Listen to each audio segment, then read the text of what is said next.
mukk kon jàpp nga même mbir mi bu ñu ko yóbboo ci cour de cassation wala cour suprême tamit lañ ci wax sëñ bi maanaam su boobaat moom dañuy gën a gudd lu jël rek waaye fii ne moom li am moom am na ba pare nan ko nangu rek waaw fii ne moom su mel ni maître El Hadji Diouf yi muy wax yëpp ñun loolu ñun ñoruñu li ñu ñoroon daal mooy dëgg gi feeñ na tey ñëpp xam nañ ni dëgg gi feeñ na tey yaa ngi dégg kon ñun sant nañ yàlla bu wér waaw ñun daal li ñu doon wut am nañ ko te am naa yaakaar ni danañ bokk te buñ bokkee rek yàlla mën naa dogal danañ jot si réew mi. léegi lan moo des luñ mën a xaarandi ci yéen. waaw luñ mën a xaar ñun mooy moom nan bokk rek.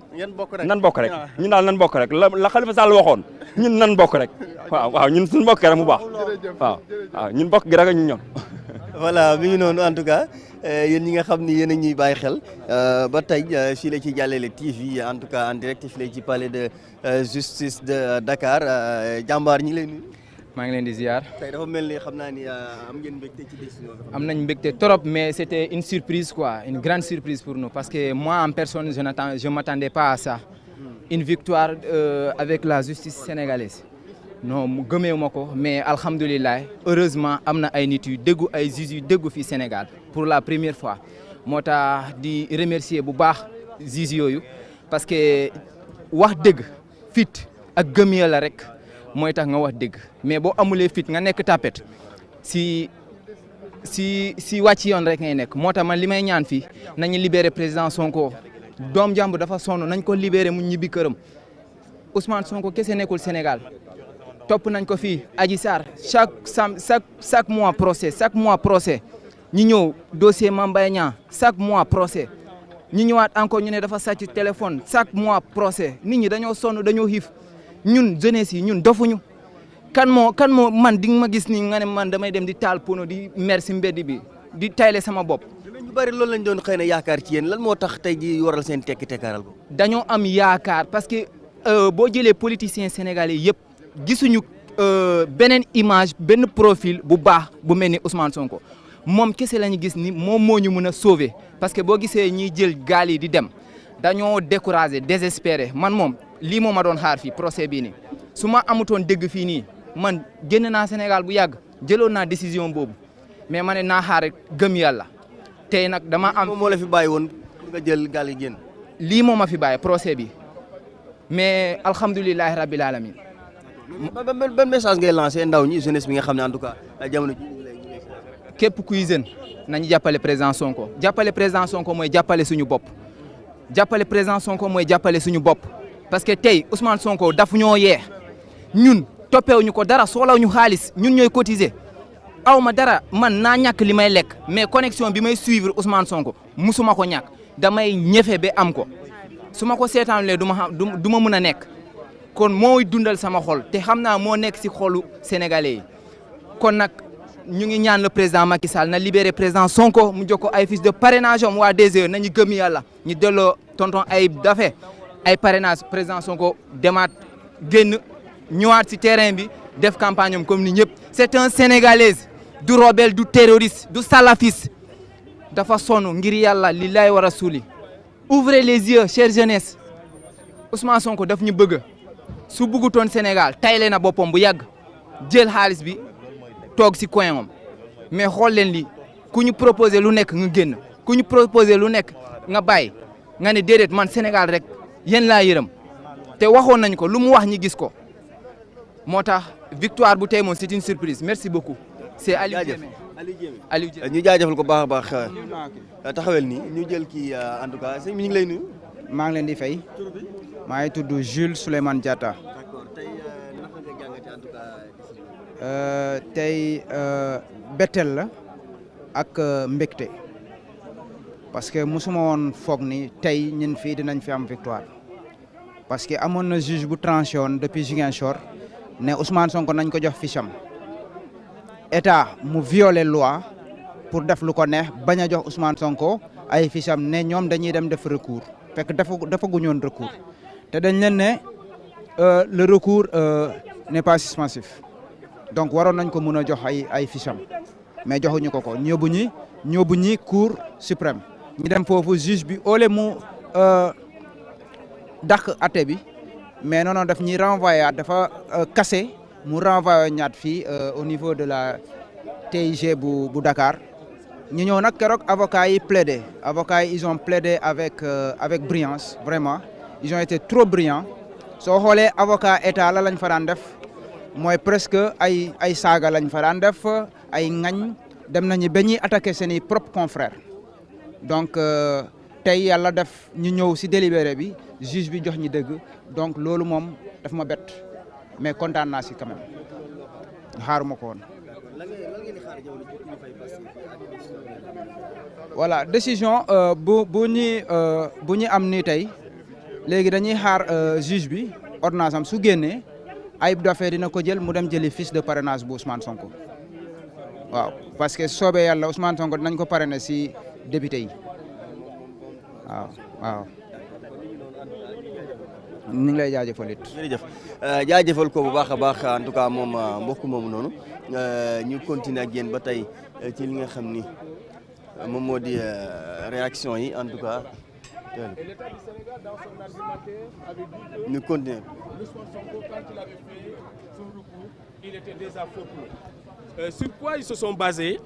Ils ont dit que le président Ousmane Sonko, ses avocats avaient déjà fait un recours au niveau du tribunal de la CEDEAO. Le recours au niveau du tribunal de la CEDEAO était antérieur au recours fait ici au Sénégal. Maintenant, ils ont dit que puisqu'il avait déjà fait un recours au niveau du tribunal de la CEDEAO, donc il avait connaissance de sa radiation. Alors que les avocats du président Ousmane Sonko, intelligents qu'ils sont, ils avaient introduit dans leur recours au niveau de la CEDEAO un conditionnel. Ils avaient entendu le ministre à l'époque de la Justice, Ismaïla Madior Fall, qui avait dit dans un plateau de télévision que le président Ousmane Sonko est radié du fichier électoral. Eux, ils ont dit, si ce que nous avons entendu est vrai, nous demandons l'annulation de la radiation du président Ousmane Sonko parce que c'est fait de manière abusive. C'est là où l'État du Sénégal s'est trompé. Ils ont dit que puisque les autres ont fait le recours, ils avaient donc confirmé que le président Ousmane Sonko est radié. Alors qu'eux, ils ont dit si. Donc c'est ce que le juge aujourd'hui a débouté en disant à l'État du Sénégal, n'est-ce pas? Vous n'avez absolument pas raison.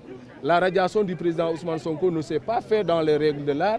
Et la forclusion sur laquelle il s'arc-boutait, il leur a dit également, le président Ousmane Sonko, quand il avait fait son recours, c'est le moment seulement qu'il avait vu le fac-similé de la décision de l'État radiant le président Ousmane Sonko dans le journal Yor Yor. Donc dans les 5 jours qui ont suivi,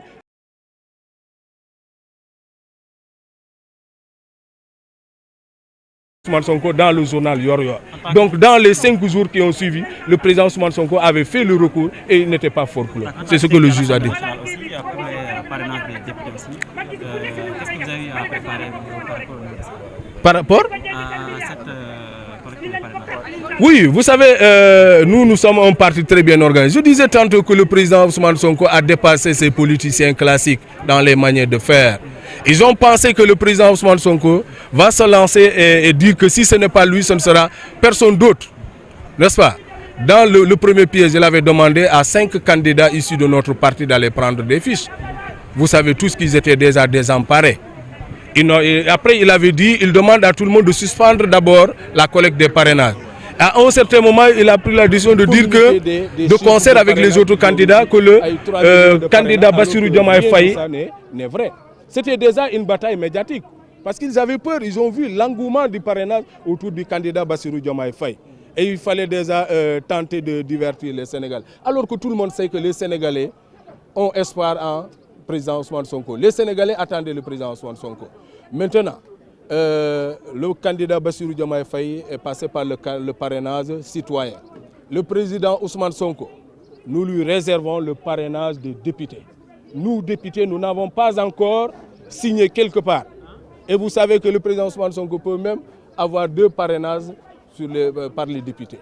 Donc même jusqu'à la dernière heure, les 30 dernières minutes de la fermeture du dépôt de candidature, nous pouvons émarger et aller déposer pour le président Ousmane Sonko. Et Inch'Allah Rabbi, le président Ousmane Sonko participera à l'élection présidentielle du 25 février 2024 et il la gagnera eux la main parce que le peuple sénégalais a choisi. Le président Ousmane Sonko est une demande du peuple sénégalais. Donc l'État du Sénégal doit s'arrêter pour ne pas être toujours ridicule. voilà ñu xoolal leen en tout cas ñi nga xam ñoom ñooy militants yi ak sympathisants yi nga xam ni ñi ngi fii nii ñëwoon a fekk si li nga xam ni moom moo di projet bi fii lii ci palais de justice de Dakar en tout cas ci verdict bi nga xam ni am nañu ko fi ni ki sànq ni rek yaay booy ñu nuyu la. ça va yaa ngi si jàmm. maa ngi si jàmm. yow dafa mel ni da nga ñëw fekk si en tout cas. waaw mu ñëwoon pour suñu candidat bi rek. Ousmane Sonko jële fi nouvelle bu neex. waaw nañu kontaan rek. moom Ousmane Sonko. moom Ousmane Sonko wallahi kontaan rek. ndax xaaroon nga. waaw wiiri rek jaari ndaare. ndax li ñuy wax dara amu si. kon lii leer na. maanaam justice bi ni mu dogal nii doon du ko xaar wala doon. lii lu ma leeroon la tey moo tax ma dagg sama lépp daal di ñëw taxaw. fan nga bàyyi. Wakaam laa bàyyi ko parce que Wakaam laa bokk. da nga arrêté li nga doon def. dama doon jaay gute dama fa bàyyi sama jaay ñëw. tey jii gisoo ndekki sax defuma ko maa ngi nekk sama mburu pour bëgg rek yàkkamte rek ñëw fa ma ñëw fekk mu jeex waaw. fi mu nekk ni tey damay suur damay woor ba suba. kontaan rek macha allah kontaan rek. waaye ma ne jeex na ba pare wiir rek jaari ndaari lépp jeex na ba pare. ban message ngay lancé xëy na Ousmane Sonko jamono ji parce que bon mi ngi ci kaso mais xam naa ne ñàkkul. bon day génn yàggatul nañ d'accord rek nañ ñaan rek ñaan yee ëpp doole. bëgg Sonko rek ba mu jeex tàkk moo waral ma ñëw teew fii rek. bu Sonko bokkul comme ni kii ni mu waxee rek ma toxu dem Guinée. lébu laa ma dem Guinée rek toxu ndax xam naa ne bu ñu fi toogee kon dañuy dagg suñuy bopp benn par benn kon ñu toxu rek dem balaa ñu koy def asalaam. jaajëf ngeen dégg ko moom